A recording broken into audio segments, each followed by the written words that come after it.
Musta kayong lahat guys? Sa video na ito ay ituro ko ang tamang paraan sa pagtanggal at pagbalik ng battery sa ating sasakyan.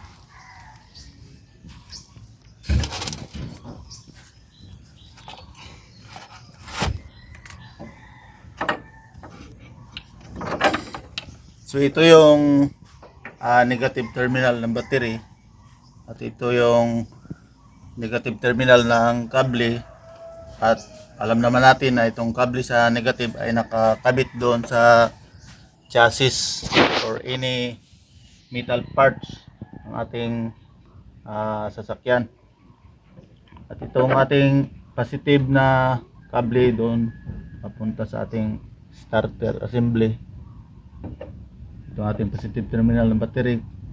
So kapag kapag nito dito guys, naka-attach pa ito, ang una nating tanggalin ay ang negative.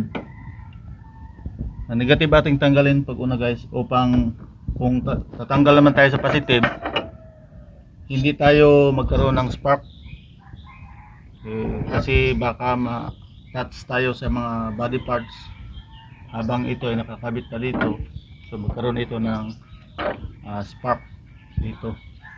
So kaya ang tamang paraan sa pagtanggal at pagbalik ng battery, kung magtanggal tayo, unahin natin ang negative terminal.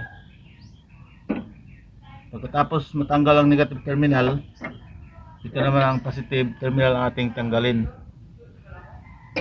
Pag nagbalik naman tayo, katulad nito, ibalik ko na siya kasi sinyarge ko ito kagabi. Dahil na-drain siya, dahil itong sasakyan ay naka-standby na dito. So ang una nating attach guys ay itong positive terminal. Pag nagbalik tayo, positive terminal ang una nating ilagay. So higpitan natin. Wala akong special tools, ito lang ang gamit ko.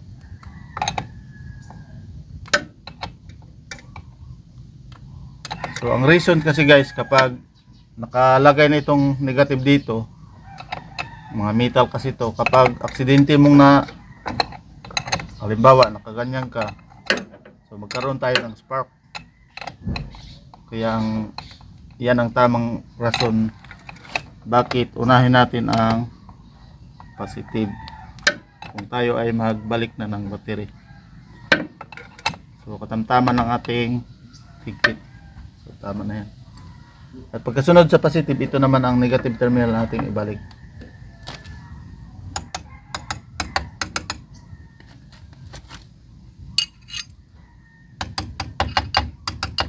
Pupukpukin ng kaunti dahil mahigpit.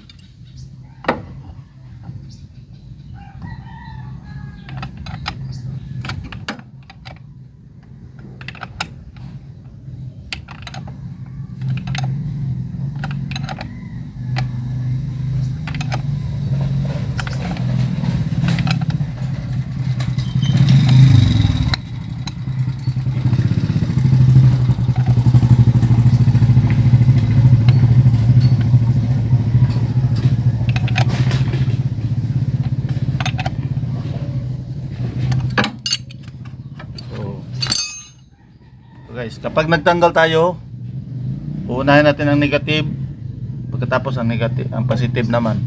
Kapag nagbalik tayo ng battery, unahin natin ang positive, pagkatapos ang negative naman, upang hindi tayo magkaroon ng spark kapag aksidenteng nakatouch tayo sa metal parts ng ating sasakyan. So maraming salamat. Yan lang muna sa ngayon dahil wala tayong masyadong time sa pagbibideo. Maraming salamat sa inyong panonood.